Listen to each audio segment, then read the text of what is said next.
Assalamualaikum warahmatullahi wabarakatuh. Bertemu lagi dengan Ibu dalam pembelajaran bahasa Indonesia. Anak-anak, sebelum kita belajar, alangkah baiknya kalau kita berdoa dulu. Berdoa menurut agama dan kepercayaan masing-masing. Berdoa dimulai.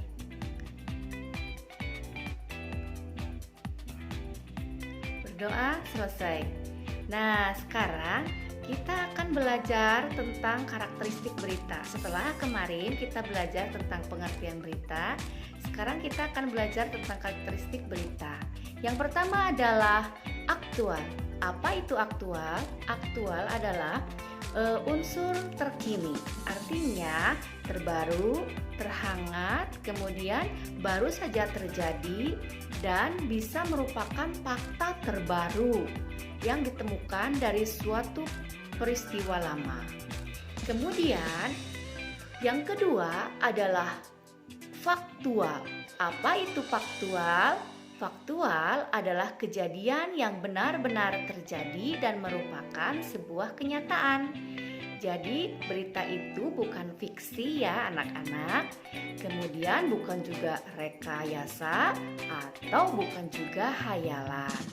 Nah, untuk yang ketiga adalah unsur penting. Berita di sini harus mengandung unsur penting. Ada dua hal unsur penting dalam berita. Yang pertama adalah tokoh yang terlibat. Kemudian yang kedua adalah materi berita. Tokoh yang terlibat dan materi berita ini harus benar-benar penting dan banyak mempengaruhi kondisi masyarakat. Unsur yang keempat adalah menarik. Menarik ini harus menarik perhatian masyarakat ya anak-anak. Nah, bagaimana cara menyimpulkan berita? Yang pertama harus membaca berita dengan seksama.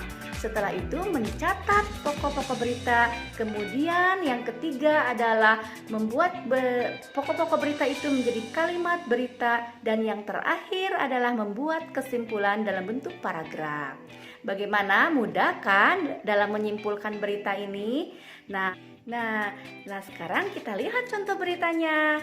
Di sini judulnya adalah Gempa 5,7 guncang Bengkulu dan tak berpotensi tsunami. Jakarta, gempa bumi berkekuatan magnitudo 5,7 mengguncang wilayah Bengkulu. Gempa ini tidak berpotensi tsunami.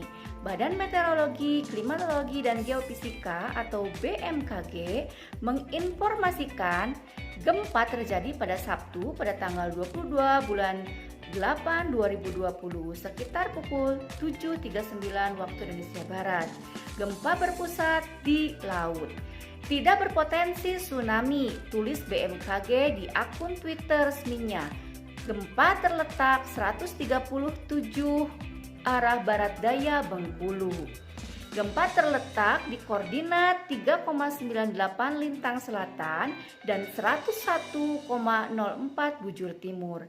Gempa dirasakan skala MMI 1, 2, dan 3 di Bengkulu dan skala MMI 2 di Kapahiyang. Belum ada informasi terkait dampak gempa maupun ada atau tidaknya korban. Nah, setelah kita membaca dari teks berita tersebut, akan kita lihat pokok-pokok beritanya. Pokok-pokok beritanya di sini adalah apa yang terjadi? Yang terjadi adalah gempa bumi berkekuatan magnitudo 5,7. Di mana peristiwa itu terjadi?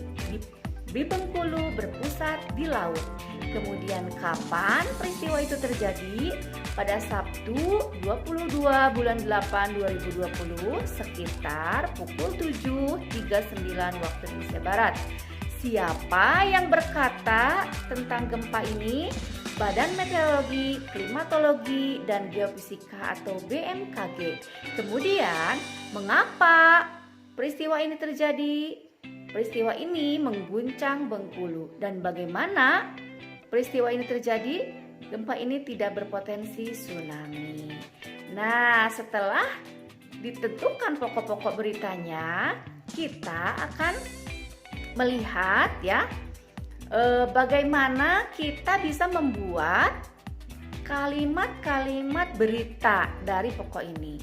Kemudian setelah dibuat kalimat berita, dibuat dalam sebuah paragraf dan kemudian akan ada kesimpulan. Kesimpulannya adalah gempa bumi berkekuatan magnitudo 5,7 terjadi pada Sabtu 22 bulan 8 2020 sekitar pukul 7.39 waktu Indonesia Barat, mengguncang Bengkulu, berpusat di laut dan tidak berpotensi tsunami.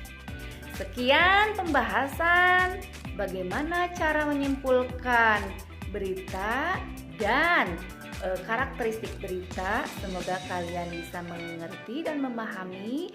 Selalu semangat belajar dan jangan lupa untuk selalu menjaga prokes atau aturan kesehatan, dan Ibu harapkan kalian selalu sehat selalu dan tetap semangat belajar.